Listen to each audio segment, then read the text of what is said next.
ఈ లోకంలో మీరు పరిశుద్ధంగా జీవించాలంటే మీ సొంత శక్తి ద్వారానో, సొంత బలం ద్వారా మనం జీవించలేం. కానీ పరిశుద్ధాత్మపై ఆధారపడి, పరిశుద్ధాత్మ శక్తితోనూ, దేవుని వాక్యంతో మనం జీవించినట్లయితే మనం పాపాన్ని జయించవచ్చు. అదేవిధంగా దేవునికి అనుకూలంగా, దేవునికి వాక్యానుసారంగా మనం జీవించినట్లయితే పవిత్రతంగా మనం ఉంటాము. ఉదాహరణ చూసినట్లయితే చేప నీటిలో ఉంటుంది కానీ నీరును అదేమాత్రం స్వీకరించదు. నీటిలో ఉంటుంది కానీ అది ఏమాత్రం నీటిలోనే ఉంటుంది కానీ నీటిని అది ఏమాత్రం లైక్ చేయదండి. అదేవిధంగా ఇంకో ఉదాహరణ చూసినట్టయితే మనం పడవలో పోతూ ఉంటాము.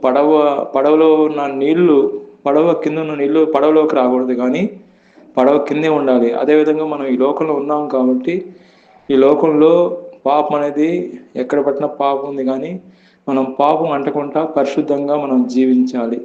పరిశుద్ధంగా జీవించాలంటే పరిశుద్ధాత్మ సహాయం ద్వారానే మనం జీవించగలం.